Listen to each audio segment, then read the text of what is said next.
In order to reduce the amount of reloading required in the heat of battle, we wanted players to be able to upgrade the pistol by increasing its ammo capacity. That might seem like a small change, but implementing it in a way that was intuitive to players and that didn't have a lot of negative side effects was surprisingly tricky to get right. Our initial mechanic for increasing the ammo capacity was to use double-sized clips. Once the pistol was upgraded, the player's backpack held clips with twice as many bullets, and those were represented by a clip model that was twice as long.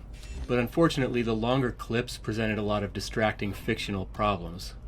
For one, they looked ridiculous protruding out of the bottom of the pistol. Players were also left wondering what was going on in their backpack to transform the single capacity clips that they put in there into the double capacity versions that they were pulling out. We were also left with the sort of absurd implication that the pistol clips found in the world now magically all had to be the upgraded double-sized versions. While we did scrap the double-sized clips, the concept was still enticing. We just needed to find a better metaphor. So then we started looking at the hoppers that were used on paintball guns that can store large amounts of paintballs. In fact, the final upgrade that resulted from this whole line of thinking is still internally referred to as the bullet hopper. So with this in mind, we next needed to design an intuitive interaction model. Players were already satisfied with our existing pistol interaction loop, which was eject clip, insert the next one, chamber, and then shoot. So we wanted to preserve these skills that players were already beginning to master. So players would still reload the gun as before, but small mechanical prongs would steal bullets from the inserted clip, pull them into the hopper, and then place them into the firing chamber as needed. Audio cues were also added to clearly communicate the state of the hopper loading process. The hopper also impacted the visual design that we used to convey the state of the pistol. Originally, the clips themselves had a numerical counter indicating the number of bullets remaining. And on its own, this was fine, and players understood it easily. But the readout on the bullet hopper was on the opposite side of the pistol, and had a pattern of blue dots indicating the amount of bullets remaining. So these two representations in two different locations made it difficult for players to quickly determine the total number of bullets in the upgraded gun. To solve this, we designed a single visual readout on the side of the pistol grip. It structurally matched the state of a pistol clip, the pistol's bullet chamber, and the bullet hopper, if the upgrade was acquired.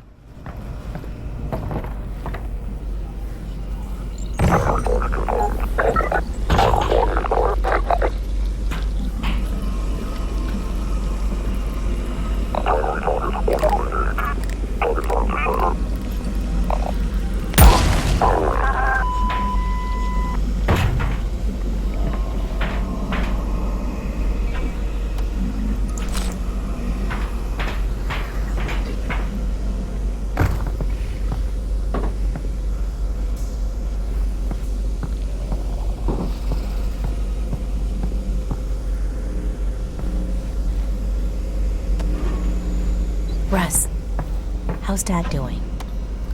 Does he seem okay? Oh, he's fine, Alyx. He's working away over there. Good. Well, thanks. Oh, he is missing a leg, though. Yeah. You know, he was missing a leg before. Right. Well, it's still gone. Thanks, Russ. Sure thing.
Are you seeing that?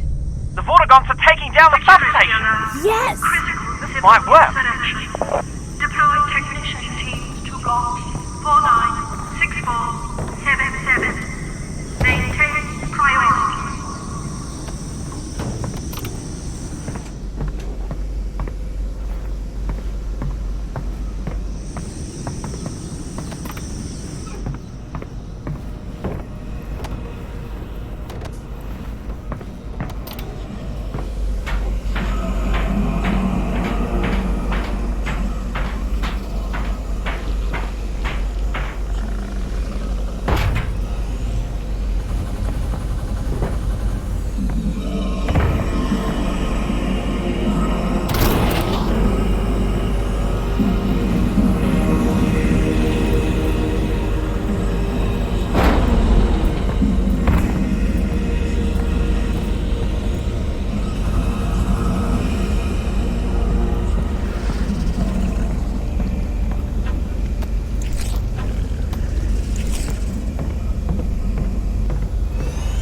generally a requirement that all new enemy types have a section of the game designed to introduce them. We rarely build the introduction early on in the process though, because it's often through playtesting that we learn exactly what aspects of the new enemy need to be highlighted in the introduction.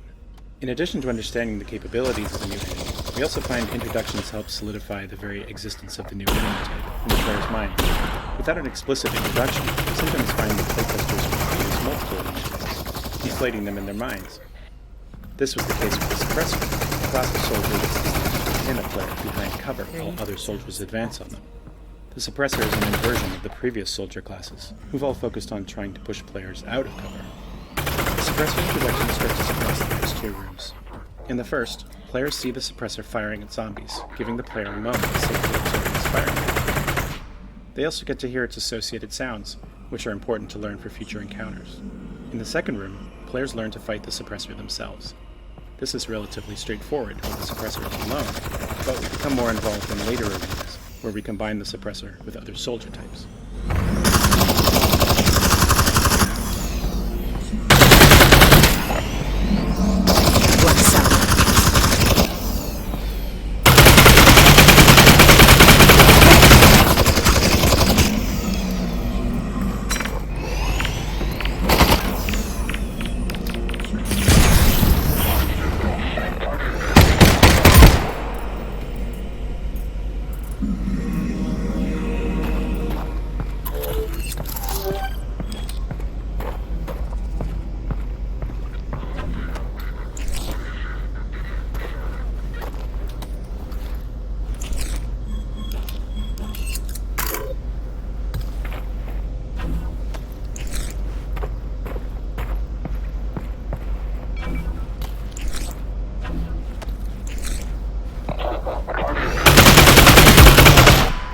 Oh.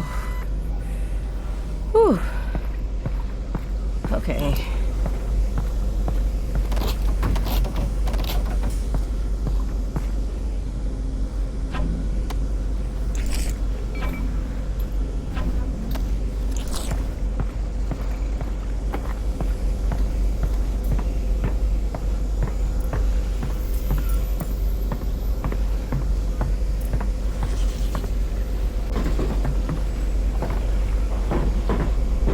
Okay, there's no direct path from where you are to the vault, so you're going to have to snake your way there. Well, it's huge, so it shouldn't be hard to know which way I'm going. I don't understand what they're doing with it here. If this weapon is so powerful, why keep it locked up in a dump like this? My guess is they're trying to find a way to ship it off Earth, back to their home or some other planet. Why not use it here? They already won this war, Alyx.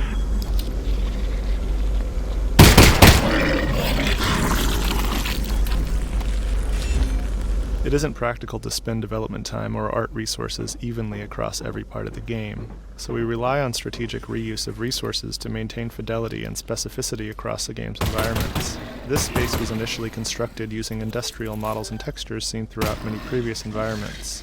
To set it apart, we added the large cables and Vortigaunt pods to imply a makeshift combine power plant whose purpose was to transmit energy to the substations. The juxtaposition of this abandoned industrial space with the large combine cables created enough visual interest to make the space feel meaningful at a relatively low cost.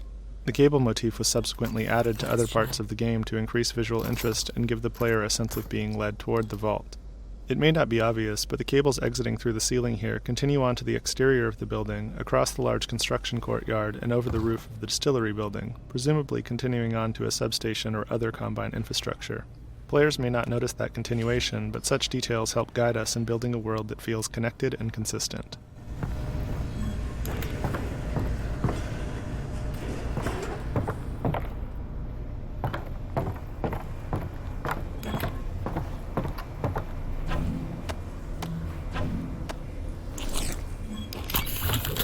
Last shell.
4 shells left.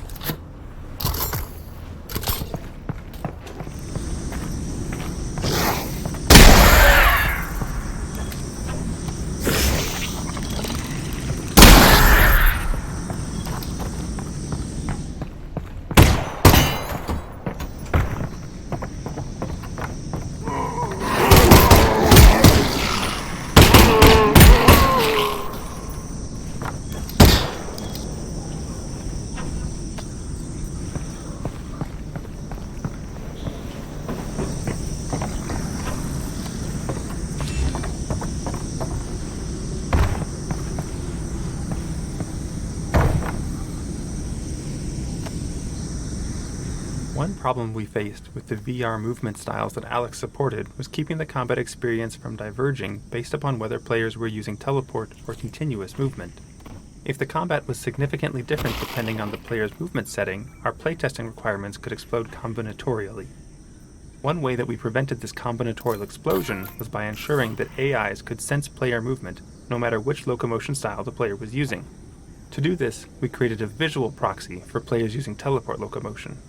Imagine a scenario where the player is behind cover, hidden from a soldier's sight. If the player used continuous movement to run to another piece of nearby cover, the soldier would see them while they were out in the open. But a player who instantly teleported from one piece of cover to the next would not be seen. To solve this discrepancy, when a player teleports, we leave a breadcrumb trail of invisible visual proxies, which the enemy AI can see. These proxies pass information to the AI similar to what it would have gathered from seeing the player perform the movement directly. In this case, the soldier would know the teleporting player had left the original cover and run across open ground to the new cover, just like a player using continuous motion. While obviously not identical, in that the soldier didn't have a chance to take a shot at the teleporting player, these kinds of features did allow us to reduce the number of ways our AI logic needed to take player movement options into consideration. You've got company. 3 left.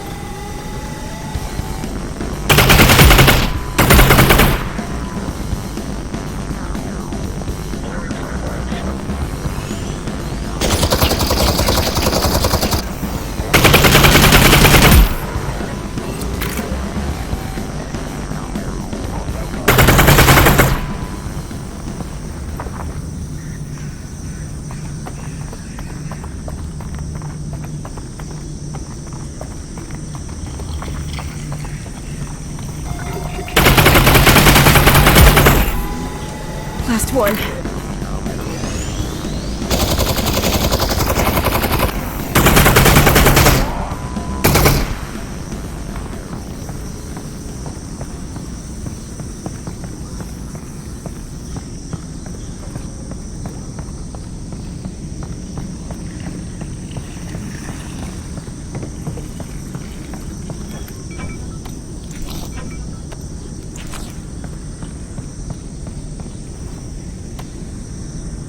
For Half-Life Alyx, we wanted to expand the functionality of our soundscape system, which is used to play ambient sounds. In prior games, we could generally only play one soundscape at a time. The player would be hearing either soundscape A or soundscape B, with a brief crossfade from one to the other. In this game, the soundscapes are much more flexible and can be overlapped in ways that enable more realistic transitions. For example, the volume of different soundscapes can be controlled by the player's position and the open or closed state of particular doors in the world. We frequently use this functionality in areas like this transition between indoor and outdoor spaces. If you pause outside for a moment, you'll notice the crickets, birds, distant dog barks, and other environmental sounds that help paint the picture of the quarantine zone late in the day. As you move into the indoor area, you'll notice the outdoor soundscape diminish as you move away from the door. In fact, if you close the door, the volume of the outdoor soundscape is reduced even further. And as you progress into the building, you'll begin to notice the indoor soundscape consisting of the indistinct hum of machinery and buzz of electrical fixtures.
Nice.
We can take a shortcut through that building.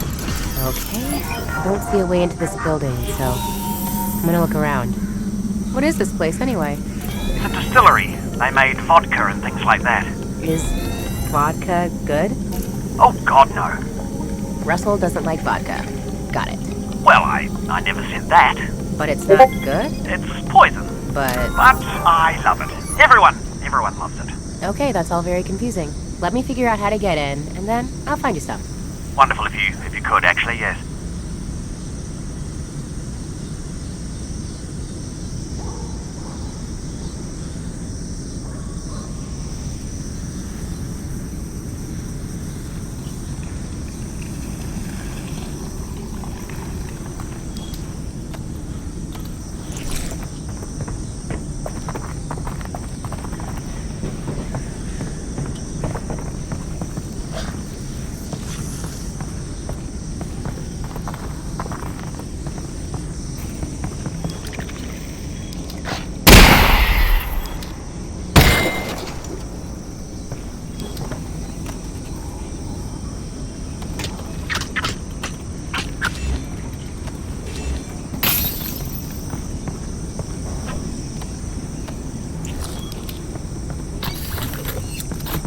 Three shells left.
I got the drone up and running again.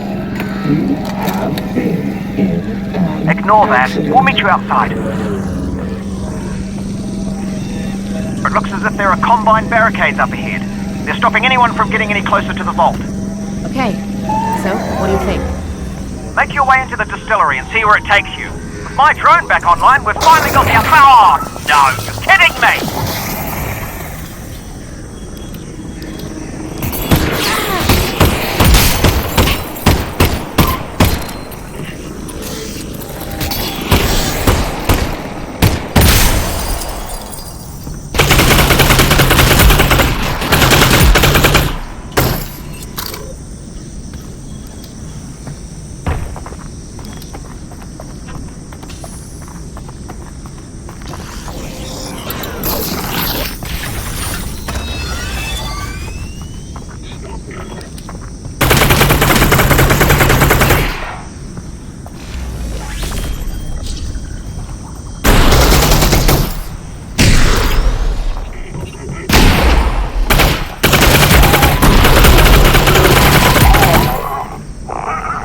Three left.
For our teleport and continuous locomotion modes, we provide corresponding ladder climbing methods.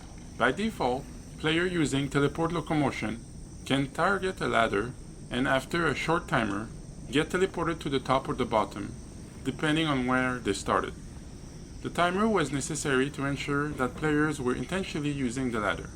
We didn't want them to unintentionally target the ladder and become disoriented when they found themselves at the other end. Players using continuous locomotion can directly grab ladders to climb up or down.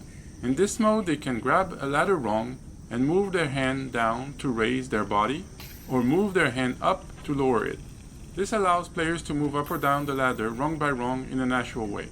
This mode turned out to be so popular that we added it as an option even for players using teleport locomotion.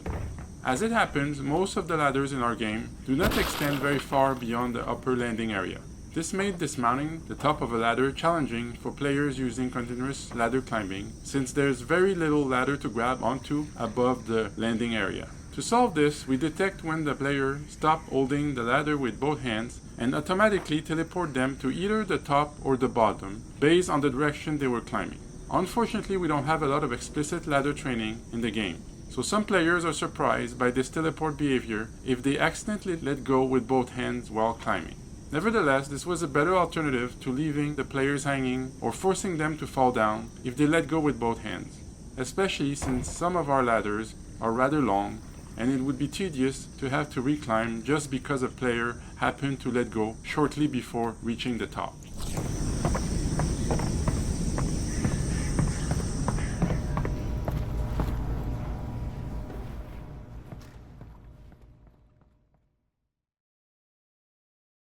Fun fact, only 10.1% of viewers are subscribed to Half Peeps. If you enjoy the videos, do consider subscribing.